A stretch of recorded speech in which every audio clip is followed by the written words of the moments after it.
بسم اللہ الرحمن الرحیم۔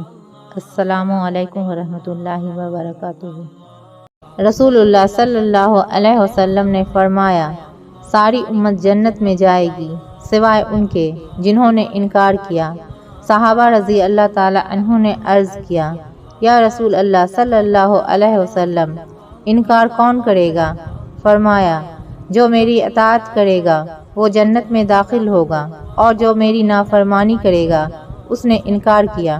آپ صلی اللہ علیہ وسلم فرما رہے تھے کہ تمام اعمال کا دار و مدار نیت پر ہے، اور ہر عمل کا نتیجہ ہر انسان کو اس کی نیت کے مطابق ہی ملے گا۔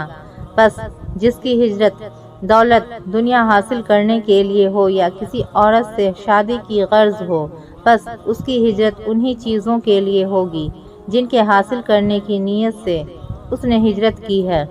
ایک شخص حارث بن حشام نامی نے نبی کریم صلی اللہ علیہ وسلم سے سوال کیا تھا کہ یا رسول اللہ، آپ پر وحی کیسے نازل ہوتی ہے؟ آپ صلی اللہ علیہ وسلم نے فرمایا کہ وحی نازل ہوتے وقت کبھی مجھ کو گھنٹی کی سی آواز محسوس ہوتی ہے، اور وحی کی یہ کیفیت مجھ پر بہت شاق گزرتی ہے۔ جب یہ کیفیت ختم ہوتی ہے تو میرے دل و دماغ پر اس فرشتے کے ذریعہ نازل شدہ وحی محفوظ ہو جاتی ہے، اور کسی وقت ایسا ہوتا ہے کہ فرشتہ بشکل انسان میرے پاس آتا ہے اور مجھ سے کلام کرتا ہے، بس میں اس کا کہا یاد رکھ لیتا ہوں۔